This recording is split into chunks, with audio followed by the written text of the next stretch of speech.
du président du département, M. Cyril Melchior, je vous souhaite la bienvenue dans cet hémicycle du Conseil départemental à l'occasion des célébrations du 65e anniversaire de l'indépendance de Madagascar.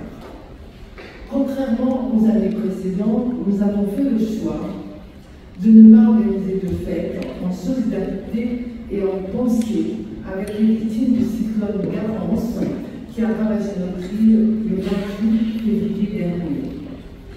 Nous avons bien évidemment une pensée aussi ce soir pour le peuple malgache dont le territoire se trouve directement sur la route du cyclone et qui paie souvent, malheureusement, un long tribut en termes de victimes et des dégâts.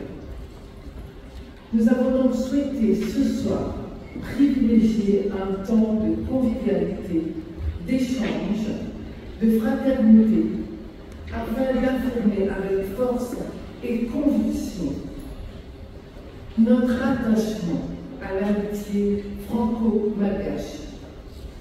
Je sais combien la diaspora malgache installée à La Réunion éprouve une grande émotion à l'évocation du 26 juin 1960, date de proclamation de l'indépendance de l'Albanie. Le peuple malgache reprend alors son destin en main pour continuer un État souverain. Madagascar a toujours eu une place importante, très importante, dans le cœur de la France et plus particulièrement dans le cœur des Réunionnais, français de l'océan Indien. Les relations entre la Réunion et l'Atlantide dépassent très largement le cadre institutionnel, ô combien essentiel pour consolider et enrichir l'amitié franco-malgache qui a toujours prévalu. Cette relation entre nos deux îles est extrêmement riche. Elle relève de l'histoire commune que nous avons en partage. Dois-je en effet rappeler combien la population de Madagascar a contribué au peuplement de la région? Les premiers habitants de notre territoire n'étaient-ils pas des Malgaches? La culture malgache est une des richesses de la culture réunionnaise.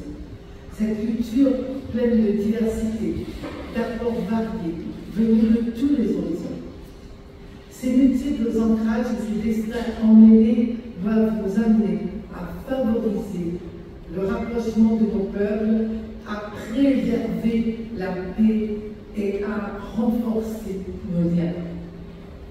Cette ambition ne pourra se concrétiser que si nous travaillons ensemble à un co-développement cohérent et harmonieux de nos territoires. Le département de la Réunion œuvre depuis plusieurs années aux côtés de l'État à la concrétisation de cette volonté, mais je dirais aussi dans le cadre de la politique de coopération décentralisée et des échanges qui ont lieu au sein de la Commission de l'Océan Indien. Je tiens en effet à rappeler que la collectivité, de façon volontariste, a fait de l'ouverture et de l'insertion de la Réunion dans son environnement indien-océanique un axe stratégique de sa politique de coopération régionale. C'est une des ambitions fortes de la nature. Et Madagascar, à ce titre, occupe une place importante.